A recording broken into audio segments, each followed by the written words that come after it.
কোটা সংস্কার আন্দোলন নিয়ে উত্তাল সারা দেশ। এক দফা এক দাবিতে রাজপথে শিক্ষার্থীরা। চলমান এই ইস্যুতে সরব দেশের ছবিজঙ্গন। কোটা সংস্কার চেয়ে আন্দোলনরতদের সঙ্গে একাত্মতা প্রকাশ করেছেন চলচ্চিত্র শিল্পী, অভিনেতা, অভিনেত্রী, ইউটিউবার, ইনফ্লুয়েন্সাররা সহ সঙ্গীত শিল্পীরা। এবার কোটা আন্দোলনকারী শিক্ষার্থীদের নিয়ে আবেগঘন পোস্ট দিলেন ওপার বাংলার জনপ্রিয় অভিনেত্রী স্বস্তিকা মুখার্জি। সামাজিক যোগাযোগ মাধ্যমে তিনি এক দীর্ঘ পোস্ট করেছেন। পোস্টে স্বস্তিকা লিখেছেন, প্রায় এক মাস হলো আমি নিজের দেশে নেই। মার্কিন যুক্তরাষ্ট্রের খবরের চ্যানেলে তৃতীয় বিশ্বের কোনো খবরই তেমন একটা চলে না।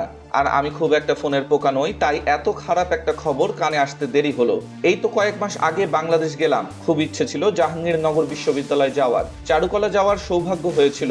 জীবনের একটা স্মরণীয় দিন হয়ে থাকবে। আন্দোলনের বিষয়ে তার ভাষ্য, প্রতিবার আসি, ব্যস্ততায় যাওয়া হয় না।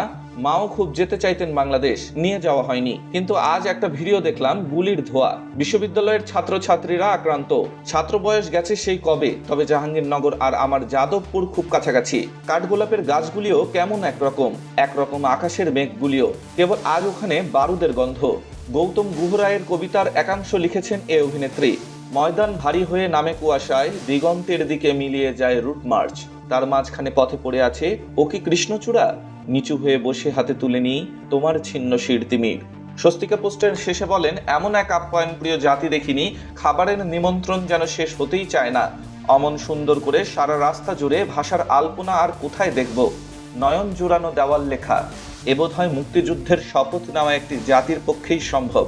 আজ অস্থির লাগছে। আমিও তো সন্তানের জননী। আশা করব বাংলাদেশ শান্ত হবে। অনেকটা দূরে আছি, এই প্রার্থনাটুকুই করতে পারি। অন্ধকারের উৎস হতে উৎসারিত আলো, সেই আমাদের আলো। আলো হোক, ভালো হোক সকলের। উল্লেখ্য, গত রোববার প্রধানমন্ত্রী শেখ হাসিনা কোটা প্রসঙ্গে কথা বলার সময় মন্তব্য করেন, মুক্তিযুদ্ধ নিয়ে এত ক্ষোভ কেন? মুক্তিযোদ্ধার নাতিপুতিরা কিছুই পাবে না? রাজাকারের নাতিপুতিরা সব পাবে? প্রধানমন্ত্রীর এ মন্তব্যে ক্ষিপ্ত হন কোটা সংস্কার আন্দোলনকারীরা। তারা ধরে নিয়েছেন রাজাকারের নাতিপুতি তাদেরকেই বলা হয়েছে। তাই প্রধানমন্ত্রীর মন্তব্য প্রত্যাহারের দাবিতে এবং কোটা সংস্কারের এক দফা দাবিতে রোববার মধ্যরাত থেকেই আন্দোলনে নামেন ঢাকা বিশ্ববিদ্যালয় সহ বিভিন্ন শিক্ষা প্রতিষ্ঠানের শিক্ষার্থীরা। সেই আন্দোলন এখনো চলছে। বুধবারও ঢাকা ও ঢাকার বাইরে বিভিন্ন স্থানে সড়ক ও রেলপথ অবরোধ করেছেন আন্দোলনকারী শিক্ষার্থীরা। সার্বিক পরিস্থিতি নিয়ন্ত্রণে রাজধানী ঢাকা সহ সারা দেশে বিজিবি মোতায়েন করা হয়েছে। ডেস্ক রিপোর্ট, স্টার সংবাদ।